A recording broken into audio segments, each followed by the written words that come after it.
we were drawing a comparison between the HIV and the Mycobacterium tuberculosis. Nobody doubts that the tuberculosis bacterium is a pathogenic one. Nevertheless, most people who meet this bacterium do not develop the disease. Why? Because they have a strong immune system, they have a good nutritional status, they are in good health. And most likely the same happens with HIV.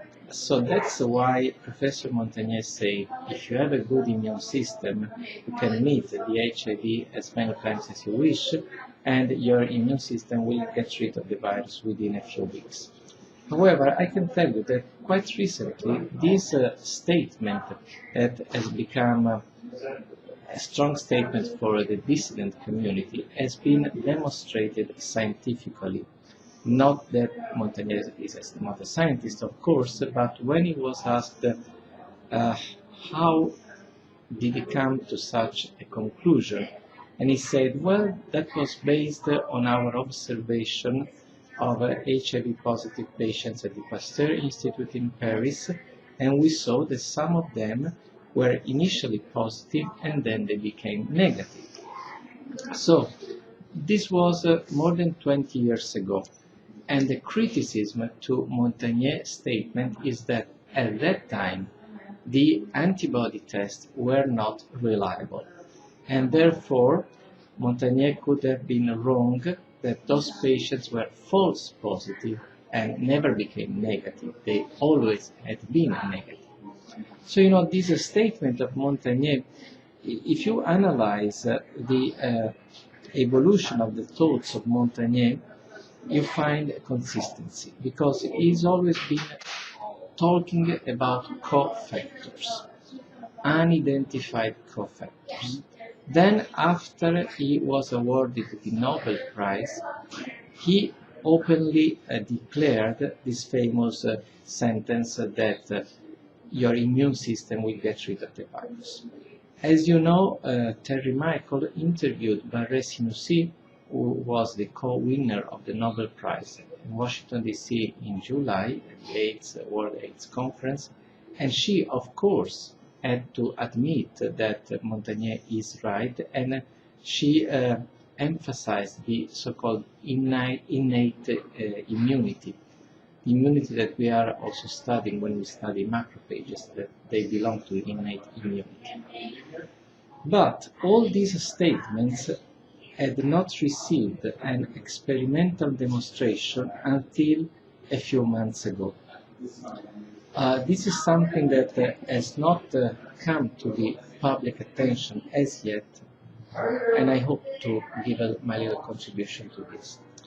There is a research group led by some Italians. The name of the first author is Bignami, something difficult to pronounce for those who are not familiar with Italian, who published in Blood, which is a very prestigious journal with a high impact factor, and it is the leading journal in hematology. So it's just below Nature and Science. Nature and Science are so-called general journals. They deal with all aspects of science.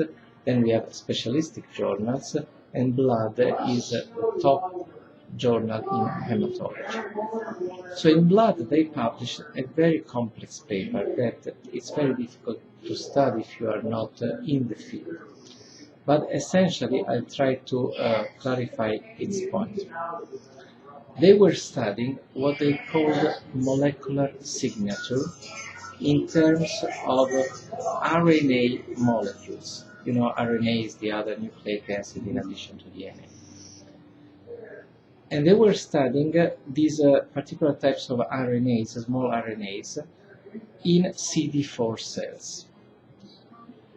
Of course, they were interested in HIV positive people. So they had three groups of people. They studied three groups of people. One group was HIV positive people. Another group was HIV negative people. And another group was multiple exposed HIV negative people.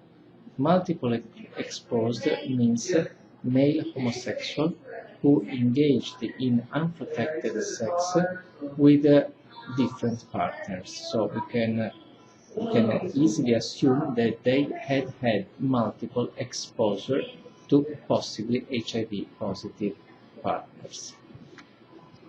They take these three groups and they look at the molecular signature that identifies the encounter between the CD4 cell and the virus. Needless to say, they observe this signature in HIV positive people. And that's obvious because HIV positive people are positive because they have met the virus. Therefore, their body forms the antibodies and they become positive. And the CD4 cells, they have trace of this encounter in terms of these small RNAs. Then they look at HIV negative people with no history of risky behavior. They are negative, and also their CD4s are negatives in sense that they do not show this molecular signature.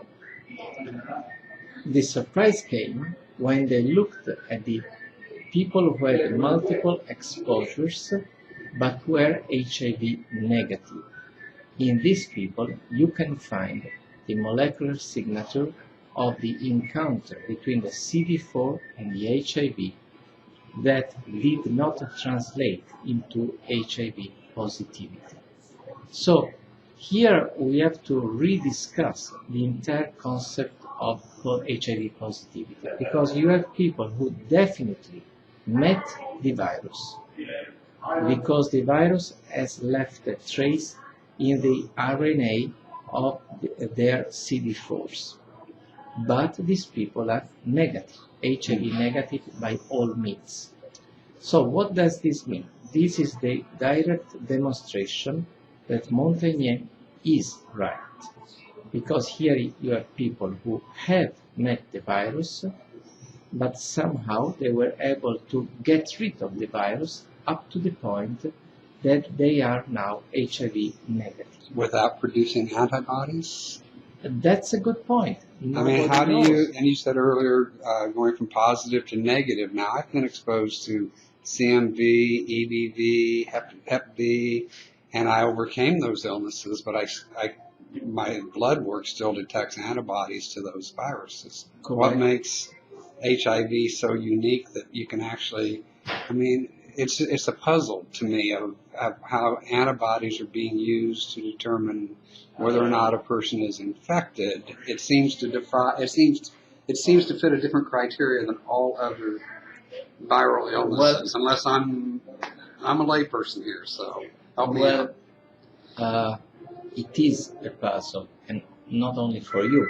If it wasn't a puzzle, people would not study these RNAs in the CD4s, because these people, of course, they do not label themselves as dissidents or rethinkers, but they understand that there are still questions open.